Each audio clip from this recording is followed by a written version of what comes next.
देखो पिछले वीडियो में हमने जो है वैदिक गणित का या वैदिक रियाजी का इस्तेमाल करके जो है अपने पहाड़ा बनाना सीखे थे। अब पहाड़ा दो तरीके से बना सकते।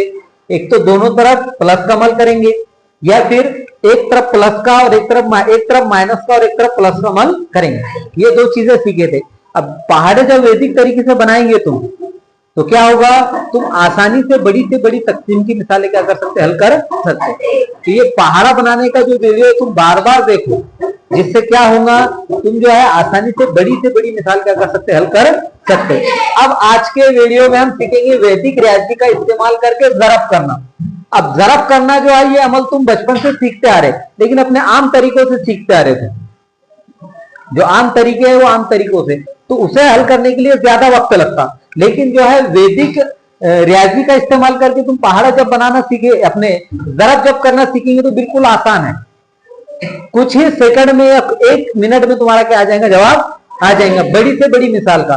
तो यहाँ पर तुम अच्छी तरीके से ध्यान दो और इसको क्या करो, समझने की कोशिश करो। देखो सबसे पहले वैदिक रियाजी का इस्तेमाल करके ज़रब करने से पहले तुमको कुछ उसूल ध्यान में रखना पड़ेंगे उसके, जिसको जो है वैदिक मतलब जबान में या वैदिक जो है अपने टॉपिक में रियाजी में उसे 7 सोनेरी नियम कहा गया है। क्या कहा गया है, 7 सोनेरी नियम, यानी कि 7 उसूल ऐसे हैं जो तुमको उसके समझना पड़ेंगे। जिसमें से हम पहला उसूल अब यहाँ पर क्या करेंगे, समझने की कोशिश करेंगे। तो उसमें पहला एक अल्फाज है। अब ये भले ही मराठी का अल्फाज है, लेकिन तुमको जो है आर्जी तौर पे, वक्ती तौर पे इसको ध्यान में रखने का और समझने का है कि ये कंसेप्ट क्या है। तो पाया क्या है, तो ये पाया तुमको समझना पड़ेगा। पहले पाया बोले तो वो अल्फाज जिसको जो है यहाँ पर फर्ज किया जाएगा। और वैदिक रियाजी में जो है, वैदिक रियाजी में जो है पाया जो है ज्यादातर लिया जाता 100, 10, 100, 1000 इस तरीके का क्या लिया जाता, पाया लिया जाता। यानी कि 10 की गुना वाली जो कीमतें है, 10 की जाफ वाली जो कीमतें है, वही कीमतें क्या कहलाती, पाया कहलाती। ये तो पाया फर्ज करना पड़ता और उसको ध्यान में रखते हुए यहाँ पर क्या करना पड़ता, ज़रब करना पड़ता। तो जब पहली मिसाल अपन यहाँ पर समझने की कोशिश करेंगे। देखो यहाँ पर ये कीमत है 97, 97 को ज़रब करना है, बस करो 95 से। 97 को ज़रब करना है 95 से। तो 97 को 95 से ज़रब तुम कुछ ही सेकंड में कर सकते, कुछ ही सेकंड में कर सकते। लेकिन उसके वास्ते तुमको ये पाया मालूम होना जरूरी है। ये पाया क्या कंसेप्ट है, ये क्या नजरिया है, तुमको ये मालूम होना क्या है, जरूरी है। तो पाया जो है, यानी कि कुछ देर पहले ही बोले तुमको क्या, 10, 100, 1000 ये गुना वाले अल्फाज जो रहते उनको पाया फर्ज करना पड़ता रियाजी में, अपने वैदिक रियाजी में। तो यहाँ पर ये देखना है कि ये जो है कीमत 10, 100, 1000 में से किसके नजदीक है। तो 10 के नजदीक है, 10 के नजदीक है नहीं, तो ये क्या है, 100 के नजदीक है। तो जो अदद के नजदीक जो है ये ज़रब वाली कीमतें रही है। मिसाल में जो अदद दे रहे हैं जिसको अपने को ज़रब करना है, वो जो 10, 100, 1000 में से जिसके नजदीक वो कीमत रही उसे क्या कहा जाता, पाया कहा जाता। तो यहाँ पर अब पाया जो है ये 97 और 95 काय के नजदीक है, 100 के, काय के नजदीक है 100। तो यहाँ पर अपन 100 पाया फर्ज करेंगे। पाया कितना फर्ज करेंगे, यानी कि हर बारी में, हर मिसाल में तुमको क्या फर्ज करना है कि जो है ये कीमत किसके नजदीक है, 10, 100, 1000 में से किसके नजदीक है। फर्ज करो जो है यहाँ पर 97 और 95 है, 97 और 95, तो काय के नजदीक है, 100 के। तो इसलिए अपने क्या करें, 100 पाया फर्ज।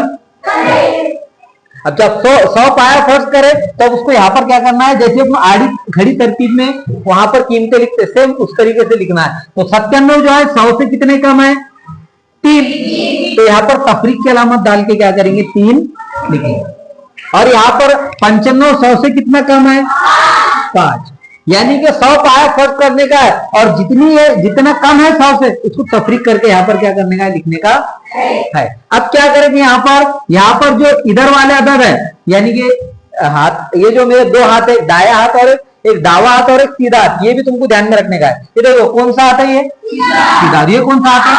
तो ये जो सीधा तरफ के जो 2 अदद है उनके दरमियान ज़रब का अमल करना है। 5 तिया 15, 5 तिया 15। और यहाँ पर इसको क्रॉस क्या करने का, तफरीक करना है। 95 में से 3 निकाले, 92। क्या जवाब आया, 92। और यही इसका जवाब है 92, 15। ये इसका जवाब क्या है, 92, 15। कितना आसानी समझाने के लिए यहाँ पर वक्त जाया हुआ अभी फिलहाल, यानी कि अपने को वक्त काहे में लगा समझाने के लिए। लेकिन अगर कभी और दूसरी मिसाल देखेंगे अपने यहाँ पर, देखो यहाँ पर ये है 98 × 93, इस तरीके की एक मिसाल है। तो यहाँ पर क्या करना है, पाया जो है 100 फर्ज करना है। पाया क्या फर्ज करना है, 100 फर्ज करना है। अब उसमें जो है 100 पाया फर्ज करे तो ये 98, यानी कि कितने दूर है 100 से, 2 कितने कम है 2, 93 कितने कम है 7, 7 दूनी। अब यहाँ पर 93 में से 2 निकालना है, बचे कितने 1। यही इसका जवाब है, यही इसका क्या है जवाब है। इस तरीके से तुम क्या कर सकते, आसानी से वैदिक मैथ का इस्तेमाल करके ज़रब कर सकते। अब बड़ी वाली मिसाल देखिए 1000 के नजदीक की। देखो इधर ध्यान दो सब, जरा फर्ज करो यहाँ पर अपने यह है 996 ज़रब 993, इसका अपनों को ज़रब करने का है। आमतौर पर अगर इसका ज़रब करें तो बहुत ज्यादा वक्त लगेगा। जितनी बड़ी कीमतें लेंगे तुम, जितने ज्यादा हिंदसे रहेंगे, जितने ज्यादा हिंदसे रहेंगे उतना ज्यादा वक्त लगेगा, उतना ज्यादा वक्त लगेगा, क्योंकि एक एक स्टेप बढ़ते जाती है उसकी फिर। तो अब यहाँ पर इसको आसानी से हल करेंगे। ये जो है पाया इसका 100 ना लेते हुए क्या लेंगे 1000, क्या लेंगे 1000। क्यों 1000 लेंगे, क्योंकि 1000 के नजदीक की कीमत है। तो ये जो है 1000 से कितना नजदीक है, ये 1000 से कितना कम है 4। तो 996 ज़रब तफरीक 4, और यहाँ पर 993 ज़रब 993 तफरीक 7, इस तरीके से लिख डालेंगे। और यहाँ पर 7 का 7 दूनी 7 7 चौक 28, और 993 में से 4 निकाले, बचे कितने 989, यानी कि 3 में से 4 निकाले नहीं निकलते, बाजू वाले से उधार लिए। यहाँ पर 13 में से 4 निकाले बचे 9, यहाँ पर 8 है क्योंकि इसने से उधार दिया था, और यहाँ पर ये 8 के 8 ये 9 के 9। हाँ, अब यहाँ पर एक अहम पॉइंट है, एक और उसूल है उसका, यानी कि उसूल नंबर 4 है। 7 उसूल है वैदिक रियाजी में, जो है मिसाल हल करने के 7 उसूल है, जिसे 7 सोनेरी नियम कहा जाता। क्या कहा जाता, 7 सोनेरी नियम। तो 7 जो उसूल है, तो उसमें पहला उसूल है कि पाया लेना है, और ये चौथे नंबर का उसूल है जब यहाँ पर आप इस्तेमाल होगा। देखो यहाँ पर जो है अपने पाया 1000 ले हुए, पाया कितना ले हुए हैं 1000। अब 1000 में कितने सीफर है 3, तो ये ध्यान में रखो, सब में अहम पॉइंट है। देखो यहाँ पर जो है तुमको बोले यहाँ पर के जो है ये सीधा हाथ है और ये दावा हाथ है, तो सीधे हाथ तरफ जो है ये अहम मकाम है, ये वाले सीधे हाथ तरफ। तो जो अपने पाया लिए, जो अपने पाया लिए, तो पाया में जितने सिफर है, पाया में जितने सिफर है, तो सीधे हाथ तरफ भी उतने ही अदद रहना, जी उतने ही हिंद से रहना, उतने ही क्या रहना हिंद से रहना। तो यहाँ पर 3 सिफर है, तो यहाँ पर 3 हिंद से रहना। कितने हिंसे है ना 3, लेकिन इत्तेफाक से यहाँ पर कितने हिंसे है 2। तो यहाँ पर अगर 3 हिंसे नहीं रहते हैं तो फिर क्या करने का, यहाँ पर 1 सिफर लगा देना है, यानी उसको बैलेंस करना है। उसूल ये है कि जो पाया लिए उसमें जितने सिफर है, तो सीधे हाथ तरफ उतने ही हिंद से रहना, उतने ही क्या रहना हिंसे रहना। और उतने हिंसे नहीं आते, यानी कि 7 चौक 28 हो रहे हैं, यहाँ पर 2 हिंसे आ रहे, तो उसको लेवल करने के वास्ते क्या करने का है, 1 सिफर लगा देना है। तो इसका जवाब आएगा 989,028। इतना बड़ा जवाब इतनी आसानी से अपने क्या करें हासिल कर दिए।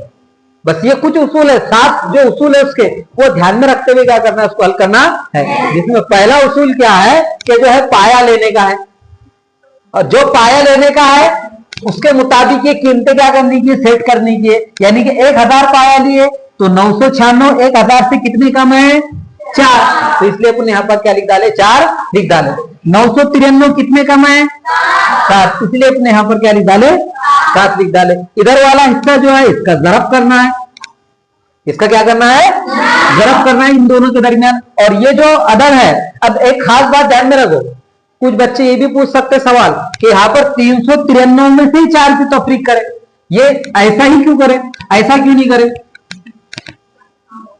सवाल पैदा होता है यहाँ पर। और जो बच्चों के जहनों में सवाल पैदा होते हैं वो बच्चे होशियार बच्चे रहते, तो तुमको जो है तुम्हारे जहन में भी क्या पैदा होना, सवाल पैदा होना।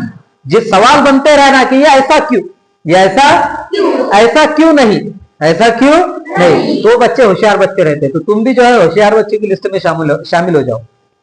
सवाल पैदा होना चाहिए ये ऐसा ही क्यों करे, ऐसा क्यों नहीं करे इसको क्रॉस, तो ऐसा भी करे तब भी वही जवाब आएगा। देखो 993 में से 4 निकाले 949, और 996 में से 7 निकाले तब भी जवाब क्या आता, 949 आता। यानी कि तुम चाहे ऐसा करो या ऐसा करो, जवाब वही आएगा। दोनों में से तुम ऐसा भी करे, 996 में से 7 निकाले बच्चे क्या 949, तो दोनों में से जो है तुम कोई भी क्या कर सकते, एक तो इसके साथ तफरीक का अमल करो या फिर ये क्रॉस इसके साथ तफरीक का अमल करो। लेकिन सब में चौथा जो उसूल है वो उसूल क्या है कि जो पाया में जितने सिफर लिए या पाया में जितने सिफर है उतने जो है सीधे हाथ तरफ उतने ही क्या रहना अदद, अगर नहीं रहते उतने अदद तो फिर क्या करना है, तुमको एक सिफर लगाना है।